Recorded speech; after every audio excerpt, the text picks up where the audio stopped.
श्री स्वामी समर्थ. जय जय स्वामी समर्थ. नमस्कार मंडळी, मी प्रदीप कुलकर्णी. 6 ऑक्टोबर 2025 रोजी म्हणजेच आज कोजागिरी पौर्णिमा आहे. कोजागिरी पौर्णिमेच्या रात्री लक्ष्मी कुबेर पूजन केलं जातं. कोजागिरीच्या रात्री माता लक्ष्मी, भगवान विष्णू, कुबेर भगवान, इंद्र भगवान आणि चंद्रदेवता यांचं एकत्रित पूजन केलं जातं. मंत्र साधना केली जाते. ह्या पूजेची थोडक्यात माहिती आपण आजच्या व्हिडिओत बघणार आहोत. तसंच कोजागिरी पौर्णिमेपासून ते दिवाळी पाडव्यापर्यंत आपल्याला भगवान कुबेर यांची साधना करायची आहे. कोजागिरी पौर्णिमा पूजा कशी करावी, कुठल्या मंत्राचं स्तोत्राचं पठण करावं, संकल्प कसा करायचा, हीच माहिती आपण आजच्या व्हिडिओत बघणार आहोत. चॅनलवर आपण नवीन असाल चॅनल सबस्क्राईब करा, बेल आयकॉन दाबायला विसरू नका. कमेंट बॉक्समध्ये आपल्या शंका विचारा. प्रथम आपण बघूया कोजागिरी पौर्णिमेच्या रात्री पूजा कशी करावी. आता या पूजेचा सविस्तर माहितीचा व्हिडिओ मी आधीच अपलोड केला आहे. त्याची लिंक डिस्क्रिप्शन बॉक्समध्ये दिली आहे, आपण तो नक्की बघा. तसंच कुबेर साधनेसाठी आपण ज्या मंत्राचं पठण करणार आहोत, महासिद्ध कुबेर मंत्र, हा मंत्र देखील मी अपलोड करणार आहे. डिस्क्रिप्शन बॉक्समध्ये आपल्याला त्याची लिंक मिळून जाईल. सोबत पठण श्रवण करा, आपल्याला सोपं जाईल. या पूजेचा जो मुहूर्त आहे तो आहे साधारणतः 12 वाजेपासून रात्री 1 वाजेच्या दरम्यान आपण ही पूजा करावी. मध्यरात्री आपल्याला पूजा करायची आहे. साधारण 1 तास अगोदरच आपण पूजेची तयारी करा.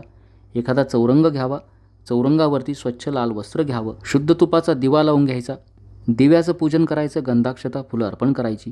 त्यानंतर गणपती बाप्पाचं पूजन करायचं. आपल्याला एकूण 6 देवतांचं पूजन करायचं आहे. गणपती बाप्पा, भगवान विष्णू, लक्ष्मी माता, कुबेर भगवान, इंद्र देवता आणि चंद्रदेव. यापैकी गणपती बाप्पांची मूर्ती जर देव्हाऱ्यात असेल आपण ती पूजेत घ्या. बाकी देवतांसाठी त्यांचं प्रतीक म्हणून सुपारी घ्यावी. एकूण 4 सुपाऱ्या घ्याव्यात आणि इंद्र देवतेचं प्रतीक म्हणून आपण कलश मांडणार आहोत. भगवान विष्णू, माता लक्ष्मी आणि कुबेर भगवान यांचं प्रतीक म्हणून आपण ज्या सुपाऱ्या घेणार आहोत, ज्यांचं आपण कोजागिरीच्या रात्री पूजन करणार आहोत, ह्या सुपारीनंतर आपण त्याला टॅग लावून म्हणजेच प्रत्येक सुपारीवरती त्या त्या देवतेचं नाव लिहून व्यवस्थित तिजोरीत ठेवून द्यायच्या. लक्ष्मीपूजनाच्या दिवशी या सुपारी परत घ्यायच्या आणि लक्ष्मीपूजनाच्या पूजेत मांडायच्या. आणि लक्ष्मीपूजन झाल्यानंतर ह्या सुपारीनंतर आपण तिजोरीत ठेवून द्या. या साधनेनं सिद्ध झालेल्या ह्या ज्या सुपारी आहेत, यामुळं आपल्या घरात आर्थिक भरभराट राहील, वैभव नांदेल, ऐश्वर्य नांदेल. दिव्याचं पूजन करून घेतल्यानंतर गणपती पूजन करायचं. गणपती बाप्पांना स्नान घालावं, चौरंगावरती त्यांना स्थापित करा, गंधाक्षता पुष्प अर्पण करायची. त्यानंतर इंद्रदेवतेचं प्रतीक म्हणून कलश स्थापन करायचा. शुद्ध जलानं भरलेला तांब्या घ्यायचा, त्यामध्ये हळद, कुंकू, अक्षता, एखादं फूल घ्यावं, त्यामध्ये विड्याची 5 पानं टाकावी, त्यावरती नारळ ठेवावा, कलशाला गंधाक्षता पुष्प अर्पण करायची. ही झाली वरुण देवतेची म्हणजेच इंद्रदेवतेची पूजा. त्यानंतर कुबेर भगवान यांची सुपारी घ्यायची, तामणामध्ये तिला स्नान घालायचं, गणपती बाप्पाच्या शेजारी स्थापित करावी, गंधाक्षता पुष्प अर्पण करावी. त्यानंतर माता लक्ष्मीचं प्रतीक म्हणून एक सुपारी घ्या, तामणामध्ये घेऊन स्नान घालावं, सुपारी स्वच्छ पुसून घ्यायची. कुबेर भगवान यांच्या शेजारी माता लक्ष्मीची सुपारी स्थापित करा, हळद कुंकू व्हावं, अक्षता व्हाव्यात, फुलं व्हावीत. माता लक्ष्मीनंतर भगवान विष्णू यांचं प्रतीक म्हणून एक सुपारी घ्या, तिला देखील तामणात घेऊन स्नान घालावं, स्वच्छ पुसून घ्यायची. माता लक्ष्मीच्या शेजारी तांदळावरती विष्णू भगवान यांची सुपारी स्थापित करा, त्यांना गंधाक्षता फुलं अर्पण करायची. आणि सगळ्यात शेवटी चंद्रदेवतेची सुपारी घ्यायची. या सुपारीला स्नान घालावं, सुपारी स्वच्छ पुसून घ्या, थोड्याशा अक्षता ठेवाव्यात आसन म्हणून, त्यावरती चंद्रदेवतेची स्थापना करायची, गंधाक्षता फुलं अर्पण करायची. आपल्या घरात देवघरात शंख असेल तर आपल्या उजव्या हाताला शंख स्थापित करा. शंखाला फक्त गंध व्हायचा आणि फुलं व्हायची, अक्षता वाहू नका. आणि आपल्या डाव्या हाताला घंटेची स्थापना करायची. घंटेला हळद कुंकू व्हावं, अक्षता व्हावी, फुलं व्हावीत. संपूर्ण पूजेला जे आटवलेलं दूध असतं, रात्री 12 वाजता आपण जे दूध आटवतो कोजागिरीच्या निमित्तानं, ज्याला अमृत असं म्हणतात, या अमृताचा नैवेद्य दाखवायचा. प्रसाद म्हणून सर्वांनी हे दूध प्राशन करा. आणि नंतर सहकुटुंब सहपरिवार आपण माता लक्ष्मीची, त्यानंतर भगवान विष्णू, कुबेर भगवान, चंद्रदेवता यांची मंत्र साधना करावी, जास्तीत जास्त सेवा करावी, स्तोत्रमंत्र पठण करा. कारण या दिवशी रात्री जागरण सेवेला महत्त्व असतं. माता लक्ष्मी, भगवान विष्णू, इंद्रदेवता, चंद्रदेवता, त्याचप्रमाणे कुबेर भगवान कोजागिरीच्या रात्री पृथ्वीवर येतात. कोण जाग राहून, को जागरती, कोण जाग राहून सेवा करत आहे त्यांच्यावरती या देवता प्रसन्न होतात. म्हणून आपण जास्तीत जास्त सेवा करावी. मग कुठली सेवा करायची? विष्णू गायत्री मंत्र, लक्ष्मी गायत्री मंत्र, कुबेर मंत्र, त्यानंतर विष्णू सहस्रनाम स्तोत्र, व्यंकटेश स्तोत्र, चंद्रदेवतेचा मंत्र, पुरुष सूक्त, स्त्री सूक्त, यापैकी जेवढी जमल जास्तीत जास्त सेवा आपण करा. ही सर्व स्तोत्रमंत्र चॅनलवर आहे, आपण ती ऐकून सोबत पठण करा. ह्या सर्व सेवा कोजागिरीच्या रात्री केल्यानंतर वर्षभर आपल्या घरामध्ये माता लक्ष्मीची अखंड कृपादृष्टी राहील, यात काही शंका नाही. मनापासून करा. पूजा रात्रभर तशीच ठेवायची. दुसऱ्या दिवशी अत्यंत साध्या पद्धतीने उत्तर पूजा करा. संपूर्ण पूजेवरती हळद, कुंकू, अक्षता, फुलं व्हायची.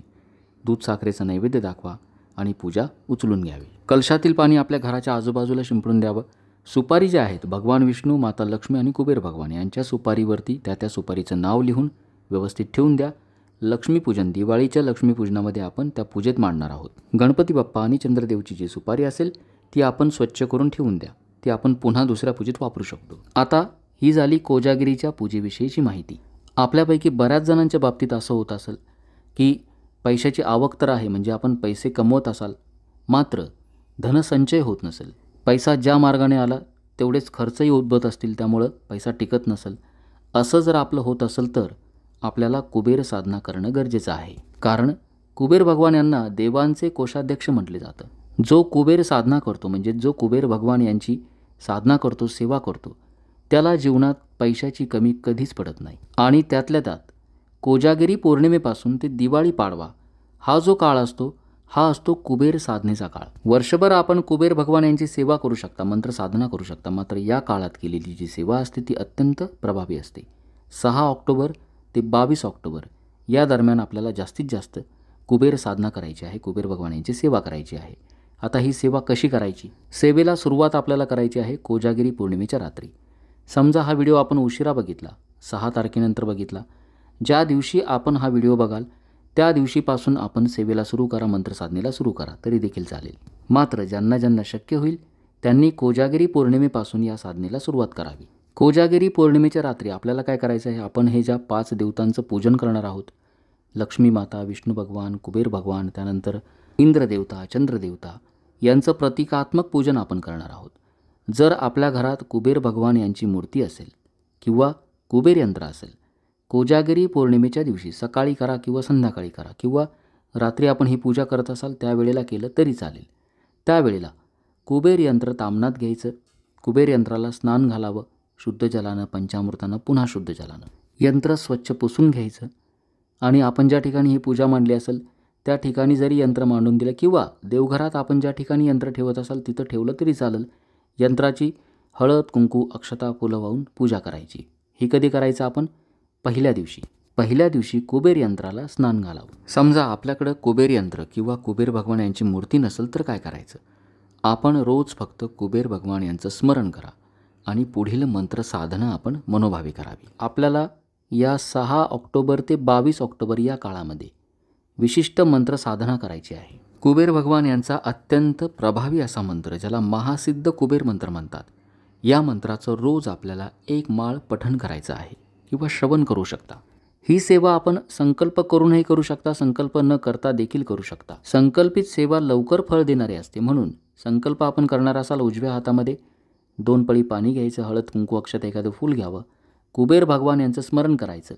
आपली जी आर्थिक समस्या असेल, कुठलीही समस्या असेल, कुबेर भगवान यांना विनंती करायची, कुठलीही असू द्या, कर्ज असेल किंवा आर्थिक आवक होत नसेल, पैशाची बचत होत नसेल, नोकरी, व्यवसाय, व्यापाराविषयी समस्या असेल, ही समस्या कुबेर भगवान यांना बोलून दाखवायची आणि या निमित्तानं मी या काळामध्ये यथाशक्ती आपली मंत्रसाधना करणार आहे, सेवा करणार आहे, असं कुबेर भगवान यांना विनंती करायची. माझ्याकडून ही सेवा करून घ्या. हातातील पाणी तामणामध्ये सोडून द्यायचं. अत्यंत साध्या सोप्या पद्धतीनं हा संकल्प करा. संकल्प आपल्याला फक्त पहिल्या दिवशी, ज्या दिवशी आपण सेवा सुरू कराल त्यावेळेला करायचा आहे. कोजागिरीच्या रात्री केला तर त्यावेळेला संकल्प करा किंवा इतर कुठल्या दिवशी, ज्या दिवशी आपल्याला सेवा सुरू करायची असेल, सकाळी किंवा संध्याकाळी, फक्त पहिल्या दिवशी संकल्प करावा. आपल्याला रोज सकाळी किंवा संध्याकाळी महासिद्ध कुबेर मंत्राचं 108 वेळा पठण करायचं आहे. तो मंत्र मी पुढे आपल्याला सांगणार आहे. कोणत्या माळेवरती पठण करायचं? तुळशी माळेवर चालेल, कमळगट्ट्याच्या माळेवरती अतिउत्तम, किंवा स्फटिक माळ असेल आपल्याकडं त्याच्यावर देखील चालेल. महासिद्ध कुबेर मंत्र: ओम वैश्रवणाय स्वाहा, ओम श्रीं ओम ह्रीं श्रीं ह्रीं क्लीं श्रीं क्लीं श्री वित्तेश्वराय नमः. या मंत्राचा आपल्याला रोज 108 वेळा म्हणजेच 1 माळ पठण करायचं आहे. ही सेवा आपण सकाळी करू शकता, संध्याकाळी देखील करू शकता. कोजागिरी पौर्णिमेच्या दिवशी आपण सेवेला सुरुवात केली, अत्युत्तम. नाही शक्य झालं, हा व्हिडिओ आपण जेव्हा कधी बघाल त्या दिवसापासून या सेवेला सुरुवात करा. 22 ऑक्टोबरपर्यंत आपण सेवा केली, अतिउत्तम. आपल्याला जर पुढे ही सेवा कंटिन्यू करायची असेल आपण अवश्य करा. संख्यात्मक आपल्याला जर ही सेवा करायची असेल तर या मंत्राचा 1,00,000 जप ज्या वेळेला पूर्ण होतो त्यावेळेला हा मंत्र सिद्ध होतो. मग आपण रोज 1 माळ किंवा आपल्याला वाटेल तितक्या माळी रोज मनोभावे पठण करून ही संख्या पूर्ण करू शकता. 22 ऑक्टोबरच्या आत किंवा नंतर आपण कंटिन्यू ही सेवा सुरू ठेवा. मनोभावे आपण या मंत्राचं पठण करावं, श्रवण करावं. हा मंत्र मी चॅनलवर अपलोड करणार आहे. आपण ऐकून सोबत पठण करा, म्हणजे आपल्याला पठण करणं सोपं जाईल. ज्यांना पठण करणं शक्य नसेल त्यांनी काय करावं, आपण हा मंत्र मनोभावे श्रवण जरी केला तरी देखील चालेल. कुबेर भगवान यांचं स्मरण करून या मंत्राचं पठण श्रवण मनोभावे करा. ही सेवा, ही साधना आपल्याला सुरू करायची आहे कोजागिरी पौर्णिमेच्या दिवशी किंवा त्यानंतर कधीही. 22 ऑक्टोबर रोजी दिवाळी पाडवा आहे. या दरम्यान जास्तीत जास्त या मंत्राचं पठण श्रवण करावं. मनोभावे जर आपण या मंत्राचं पठण केलं, ही साधना जर केली तर मी आपल्याला सांगतो वर्षभराच्या आत आपली आर्थिक परिस्थिती सुधारल्याशिवाय राहणार नाही. कर्जाची समस्या असेल, कर्जबाजारी झाला असेल किंवा आर्थिक आवक कमी झाली असेल, नोकरी व्यवसायातील समस्या असतील, व्यापार वृद्धीसाठी ही संकल्पित कुबेर साधना, कुबेर सेवा आपण अवश्य करा. तर अशा पद्धतीनं कोजागिरी पौर्णिमेच्या मध्यरात्री आपल्याला पूजा करायची आहे. पूजेविषयी माहिती आपल्याला मी सांगितली आहे. संपूर्ण माहितीचा व्हिडिओ चॅनलवर आहे, तो देखील आपण बघावा. त्या पद्धतीनं पूजा करा आणि कुबेर साधना, कुबेर भगवान यांची ही जी मंत्र साधना आहे आपण कोजागिरी ते दिवाळी पाडवा कमीत कमी या दरम्यान जास्तीत जास्त संख्येनं करावी.